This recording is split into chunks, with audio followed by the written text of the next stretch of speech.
नमस्कार साथियों, मैं हरिओम पांडे एक बार फिर अपने चैनल सारा लर्निंग पॉइंट पर आप सभी का स्वागत करता हूं। आज की वीडियो में हम लोग भारत की बहुउद्देशीय परियोजनाओं के बारे में अध्ययन करेंगे।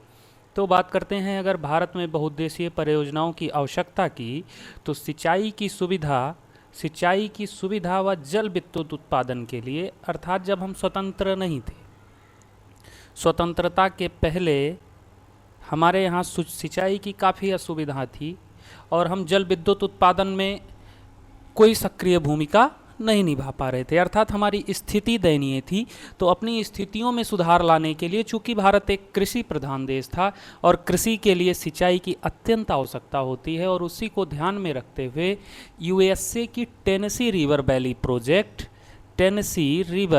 प्रोजेक्ट को ध्यान में रखते हुए क्या किया गया? टेनेसी रिवर वैली प्रोजेक्ट, इस नाम को आप लोग अभी ध्यान से देख लीजिए। टेनेसी रिवर वैली जो प्रोजेक्ट था वो वर्ल्ड का, अर्थात विश्व का पहला रिवर वैली प्रोजेक्ट था। अर्थात विश्व का फर्स्ट रिवर वैली प्रोजेक्ट किसका है? तो वो है यूएसए का। इस पॉइंट को आप लोग ध्यान रखिएगा। तो और किस रिवर पे वो था? तो वो रिवर का नाम था टेनेसी रिवर पर एक प्रोजेक्ट बनाया गया था जो कि विश्व का पहला रिवर वैली प्रोजेक्ट था। उसी की तर्ज पर, अर्थात उसी के अकॉर्डिंग भारत में स्वतंत्रता के पश्चात सिंचाई की सुविधा के विकास व जल विद्युत उत्पादन के अनेक उद्देश्य, अर्थात जैसे कि सिंचाई जो कि हमारी मूलभूत समस्या थी, विद्युत उत्पादन हमारी समस्या थी, बाढ़ हमारे यहाँ मैक्सिमम आते थे, मृदा में सुधार के लिए, अर्थात सिंचाई होगी तो ही मृदा सही होगी, भूक्षरण के नियंत्रण के लिए, पेयजल के लिए, मत्स्य पालन के लिए, इन सारी चीज़ों को ध्यान में रखते हुए नदी घाटी परियोजनाएं निर्मित और क्रियान्वित कराई जाने लगी। इस पॉइंट को ध्यान रखिएगा। बहुउद्देशीय परियोजनाओं का ये थीम है कि बहुउद्देशीय परियोजनाएं शुरू क्यों की गई। तो बहुउद्देशीय परियोजनाओं को शुरू करने के पीछे का जो कारण है वो कारण यही था कि हमको अपनी जो मूलभूत चीज़ें थीं उनमें सुधार करनी थी। और इतने उद्देश्य होने के कारण, अब देखिए, चूँकि हमको इसी प्रोजेक्ट से या रिवर वैली प्रोजेक्ट से हमको अपनी सिंचाई भी सही करनी थी, हमको विद्युत उत्पादन भी बढ़ाना था, हमको बाढ़ नियंत्रण भी रोकना था। इन सारी चीज़ों को ध्यान में रखते हुए जब ये परियोजनाएं निर्मित की गई या क्रियान्वित की गई तो इनके उद्देश्य क्या हो गए? अनेक हो गए। अर्थात एक ही चीज़ों से हम कई चीज़ों का लाभ लेना चाह रहे थे। उसी को ध्यान में रखते हुए इसका नाम क्या रख दिया गया? बहुउद्देशीय परियोजना, अर्थात ऐसी परियोजना जिसका बहुत उद्देश्य हो या ज़्यादा उद्देश्य हो। इस पॉइंट को आप लोग ध्यान रखिए। अर्थात जब मैक्सिमम उद्देश्य या मैक्सिमम टारगेट को ध्यान में रखते हुए कोई प्रोजेक्ट तैयार किया जाता है तो उसे बहुउद्देशीय परियोजना कहते हैं। इस पॉइंट को ध्यान रखिएगा। बहुउद्देशीय परियोजना को हमारे उस समय के प्रधानमंत्री जवाहरलाल नेहरू साहब ने आधुनिक भारत का मंदिर, इस पॉइंट को आप लोग नोट डाउन कर लीजिए, बहुत ही महत्वपूर्ण है। आपसे क्वेश्चन परीक्षा में पूछे जाते हैं और आपके नॉलेज के लिए तो है ही महत्वपूर्ण। और बहुउद्देशीय परियोजनाओं को आधुनिक भारत का तीर्थ स्थल कहा था। किसने कहा था? पंडित जवाहरलाल नेहरू, भारत के पहले प्रधानमंत्री। स्वतंत्रता के बाद ही बात कर रहे हैं, इसलिए इनका क्वेश्चन महत्वपूर्ण हो जाता है। अब बात करते हैं बहुउद्देशीय परियोजनाओं में हम अपनी सबसे पहली परियोजना दामोदर वैली प्रोजेक्ट के बारे में। दामोदर वैली प्रोजेक्ट अर्थात दामोदर नदी घाटी परियोजना से 1050 मेगावाट बिजली का उत्पादन किया जाता था। इस पॉइंट को आप लोग ध्यान रखिएगा। कितनी बिजली का? 1050 मेगावाट बिजली उत्पादन के टारगेट के साथ दामोदर वैली प्रोजेक्ट स्टार्ट किया गया। कब किया गया? 1948 में। और यह इम्पोर्टेंट पॉइंट, यह स्वतंत्र भारत की पहली नदी घाटी परियोजना थी, जो कब स्टार्ट हुई? 1948 में। इससे लाभ कौन कौन से स्टेट ले रहे हैं? तो झारखंड, पश्चिम बंगाल, ये दो प्रमुख ऐसे राज्य हैं जो इस दामोदर वैली प्रोजेक्ट से बेनिफिट में हैं। अभी आप थोड़ा सा बैक जाके सोचेंगे तो दामोदर ही नदी को पश्चिम बंगाल का शोक कहा जाता है। दामोदर नदी को पश्चिम बंगाल का शोक कहा जाता है। लेकिन इस बैली प्रोजेक्ट के, दामोदर बैली प्रोजेक्ट के आने के बाद जो बंगाल का शोक हुआ करती थी जो नदी, वही नदी अब पश्चिम बंगाल के लिए वरदान सिद्ध हो रही है। या कहिए जिस नदी से पश्चिम बंगाल बहुत ज़्यादा डिस्टर्ब हुआ करता था, उसी से अब वो बेनिफिट ले रहा है, इसी बहुउद्देशीय परियोजनाओं के एक अंग से। बात करते हैं दामोदर नदी घाटी से जुड़ी और इम्पोर्टेंट चीज़ों की। तो दामोदर नदी घाटी परियोजना के अंतर्गत कुछ बांधों का निर्माण किया गया, जैसे कि तिलैया बांध। अब देखिए ये सारे बांध बहुत ही इम्पोर्टेंट हैं, आप लोग इनको नोट कर लीजिए और रिवाइज करते रहिए, क्योंकि आपसे सीधे सीधे पूछा जाएगा मैथन बांध किस नदी पर है, तो आपको उत्तर सही सही देना होगा। या आपसे पूछा जा सकता है कि वो किस नदी घाटी परियोजना के अंतर्गत इस बांध का निर्माण कराया गया, तो आपका सही उत्तर होगा दामोदर नदी घाटी परियोजना। तो हम बात करते हैं दामोदर नदी घाटी परियोजना से संबंधित कुछ महत्वपूर्ण डैम जिनका निर्माण कराया गया इस परियोजना के अंतर्गत। तो पहला बांध है तिलैया बांध, जिसका निर्माण कराया गया है बराकार नदी पर। बराकार नदी जो है ये दामोदर नदी की एक प्रमुख सहायक नदी है, इस पॉइंट को आप लोग ध्यान रखिएगा। इसके बाद निर्माण कराया गया कोनार बांध का। कोनार बांध कोनार नदी पर इसका निर्माण कराया गया और यह भी दामोदर की एक प्रमुख सहायक नदी है। इसके बाद मैथन बांध का निर्माण कराया गया। तो मैथन बांध बराकार और दामोदर नदी के संगम पर ही बनाया गया है। संगम का तात्पर्य जहाँ बराकार नदी और दामोदर नदी मिलती हैं वहाँ पर एक बांध का निर्माण किया गया है, उस बांध का क्या नाम है? मैथन बांध। इसके बाद पंचेत बांध का निर्माण कराया गया है मानभूम जिले में। बात करते हैं दामोदर नदी घाटी के ताप विद्युत गृह के बारे में, अर्थात जो हम ऊपर बात किए थे 1050 मेगावाट विद्युत उत्पादन का टारगेट रखा गया था, उसके लिए ताप विद्युत गृह भी बनाए गए जो कि बोकारो के नाम, बोकारो में है। और बोकारो कहाँ है? झारखंड में। ये सारे नाम आपके लिए बहुत ही महत्वपूर्ण हैं, प्लीज़ इनको लिख लीजिए आप लोग और रिवाइज करते रहिए, आपको परीक्षा में 100% बेनिफिट मिलेगा। इसके बाद चंद्रपुर वेस्ट बंगाल में है और इसके बाद दुर्गापुर ताप विद्युत गृह भी पश्चिम बंगाल में है। अब बात करते हैं दामोदर नदी घाटी के कुछ और महत्वपूर्ण तत्वों की। तो देश के कुल कोयला निक्षेप का 60% या 60% इसी घाटी में निहित है। किस घाटी में? दामोदर नदी घाटी में। पूरे देश में जितना कोयला निक्षेप है उसका 60% दामोदर नदी घाटी में ही है। अगर बात करें कुछ कोयला प्रमुख क्षेत्रों की, तो जैसे रामगढ़ हो गया, कर्णपुरा हो गया, बोकारो हो गया, झरिया हो गया, बहुत महत्वपूर्ण नाम है झरिया, रानीगंज हो गया। एक इम्पॉर्टेंट फैक्ट देख लेते हैं, ये सारे जो क्षेत्र हैं, पहले तो आप ये जान लीजिए, रामगढ़, कर्णपुरा, बोकारो, झरिया, रानीगंज, ये सारे जितने क्षेत्र आपको दिख रहे हैं, ये सारे क्षेत्र आपको दामोदर नदी घाटी क्षेत्र के अंतर्गत मिलेंगे। अब बात करते हैं झरिया से एक इम्पॉर्टेंट फैक्ट, दामोदर जो नदी है वो झरिया जो कोयला क्षेत्र है, झरिया का जो कोयला क्षेत्र है उसके बीचों बीच से रिवर बहती है दामोदर नदी। और रानीगंज की बात करें तो धनबाद, बीरभूमि और बर्धमान जिले तक ये रानीगंज कोयला क्षेत्र फैला हुआ है। और इससे जुड़ा महत्वपूर्ण बिंदु, देश का क्या है ये? देश का ये सबसे बड़ा कोयला क्षेत्र है, इस पॉइंट को आप लोग ध्यान रखिएगा। देश का सबसे बड़ा जो कोयला क्षेत्र है वो रानीगंज है और वो धनबाद, बीरभूमि और बर्धमान जिले तक फैला हुआ है। आइए बात करते हैं दूसरे महत्वपूर्ण बहुउद्देशीय परियोजना के बारे में। तो वो परियोजना थी हमारी हीराकुंड परियोजना। कौन सी? हीराकुंड प्रोजेक्ट या हीराकुंड परियोजना, जिसके तहत 347 मेगावाट विद्युत उत्पादन का लक्ष्य रखा गया था। हीराकुंड प्रोजेक्ट, अब देखिए यहाँ पर इम्पॉर्टेंट फैक्ट, हीराकुंड प्रोजेक्ट जो था वो अपनी बाढ़ों के कारण, जो ये रिवर आपको दिख रही है, हीराकुंड प्रोजेक्ट महानदी पर बनाया गया है। पहले तो आप लोग ये जान लीजिए हीराकुंड प्रोजेक्ट किस रिवर पे है? महानदी पर। कहाँ पर? जहाँ हम जब महानदी का अध्ययन कर रहे थे तो महानदी के अध्ययन में हमको उड़ीसा के पास यू रिवर आकर मिल रही थी महानदी से। कौन सी? यू रिवर आकर मिल रही थी और यहीं पर बनाया गया था हीराकुंड डैम। और वो हीराकुंड डैम हीराकुंड प्रोजेक्ट का ही एक हिस्सा था। ठीक, ये पॉइंट आपका क्लियर हो गया। हीराकुंड प्रोजेक्ट शुरू होने से पहले महानदी को क्या कहा जाता था? उड़ीसा का शोक कहा जाता था। क्यों?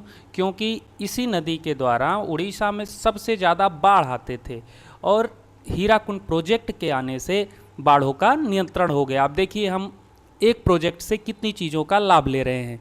पहली चीज़, बाढ़ का नियंत्रण हो गया, हमारे एक उद्देश्य की पूर्ति हो गई, फर्स्ट ऑफ ऑल। दूसरी चीज़, हम विद्युत उत्पादन करने लगे, दूसरा सबसे महत्वपूर्ण बिंदु। ठीक, तो हम जब एक ही प्रोजेक्ट से कई उद्देश्यों की पूर्ति करते हैं तो उन्हें बहुउद्देश्य कहते हैं। ये हिंदी में आप समझ सकते हैं बहुत ही आसान वर्ड में। तो महानदी पर है हीराकुंड प्रोजेक्ट। आगे देखते हैं। महानदी को उड़ीसा का शोक कहा जाता था। बाढ़ की रोकथाम के लिए हीराकुंड प्रोजेक्ट लाया गया। विद्युत उत्पादन कितना किया जाने लगा? 347 मेगावाट का टारगेट है। उड़ीसा के हीराकुंड नामक स्थान पर यह अवस्थित है। लंबाई इसकी बात करें तो बहुत ही महत्वपूर्ण ये डैम हो जाता है।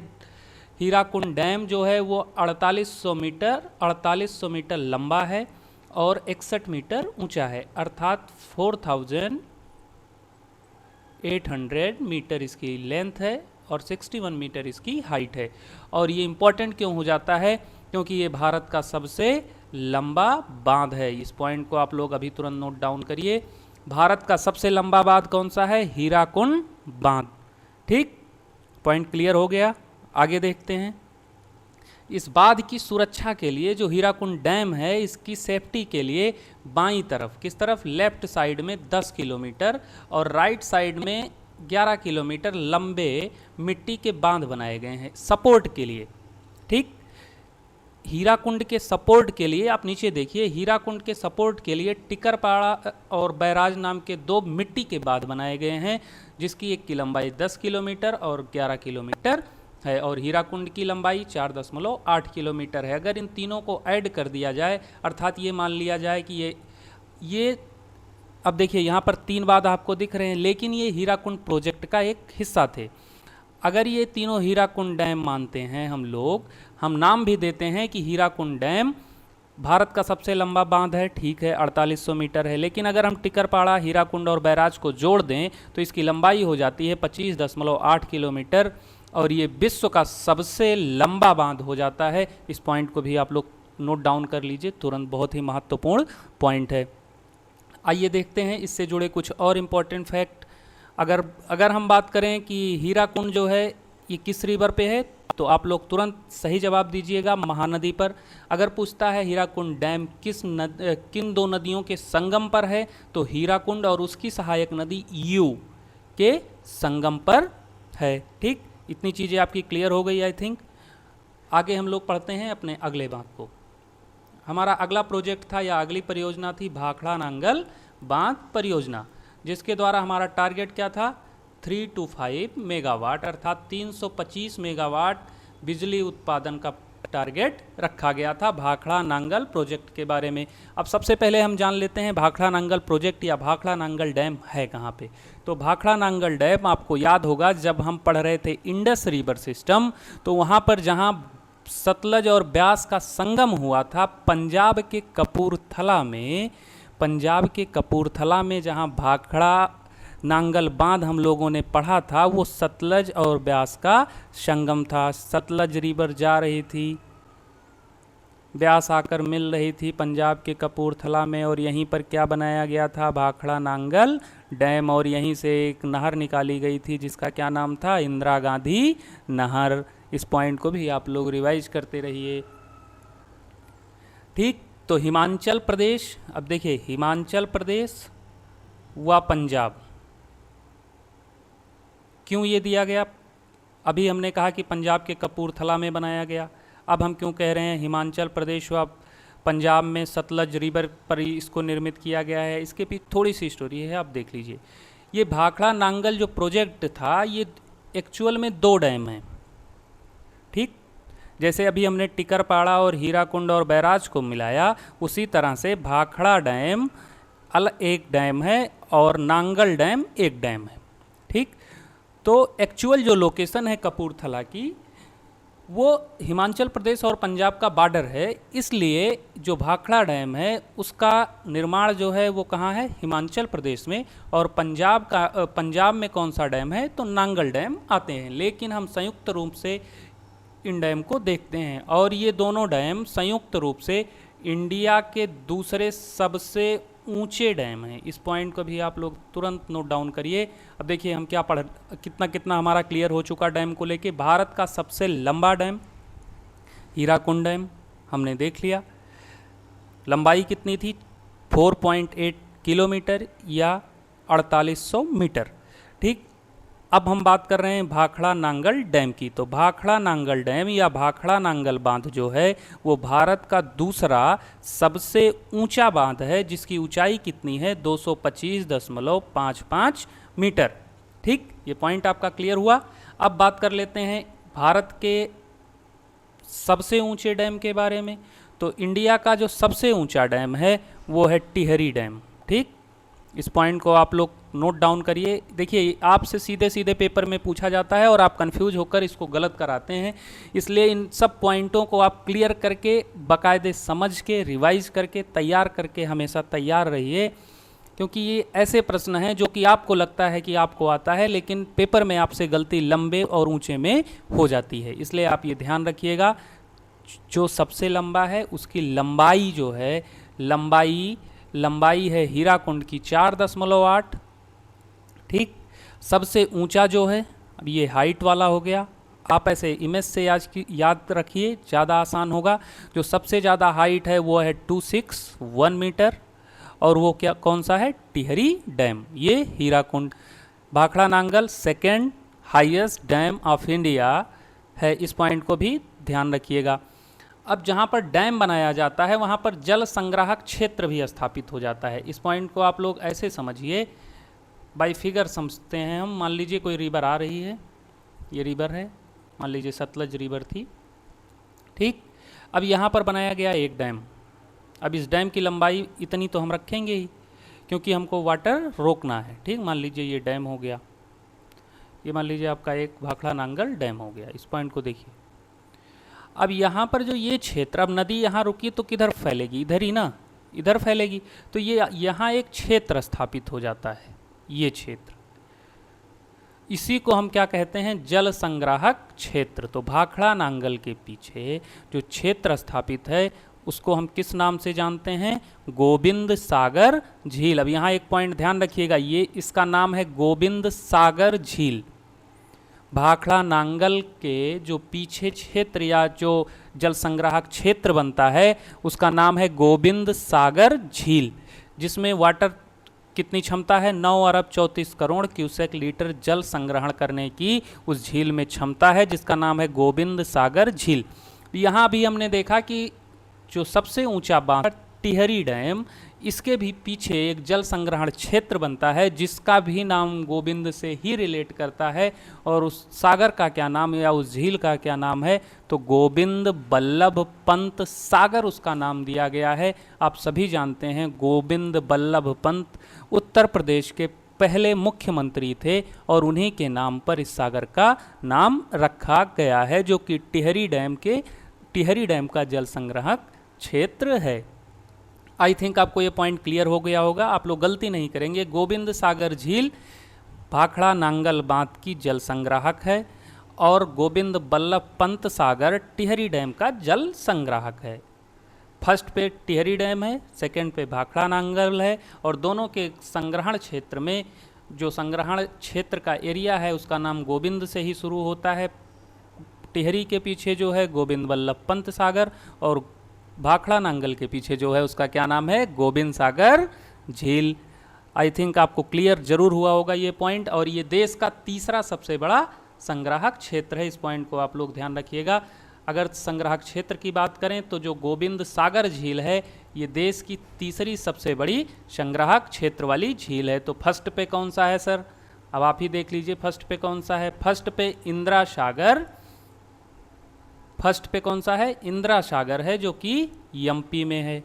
जब हम पढ़ रहे थे नर्मदा तो हमने इंदिरा सागर का अध्ययन बहुत ही अच्छे से किया था। अगर जिनको नहीं इसकी जानकारी है वो Narmada river system previous video में खोल के देख लें, पढ़ लें, आसानी से आपको इंदिरा सागर डैम समझ में आ जाएगा। अगर आपने हमारी नदियों की वीडियो को देख लिया है, आराम से पूरी तरह से कंप्लीट कर लिया है, तो आई थिंक आपको इसमें से ये जो बहुउद्देशीय परियोजनाएं हैं इसमें से आपका मैक्सिमम पॉइंट क्लियर हो चुका होगा। तो जिनका भी अभी तक नहीं क्लियर है, मैं भी लिंक डिस्क्रिप्शन बॉक्स में डाल दूंगा नीचे, आप आसानी से खोल के उसे देख सकते हैं। तो कोई दिक्कत नहीं है, टेंशन लेने की कोई ज़रूरत नहीं, आराम से पढ़िए मज़े के साथ। बात करते हैं आगे, बेनिफिट किसको किसको हो रहा है भाखड़ा नांगल बांध से।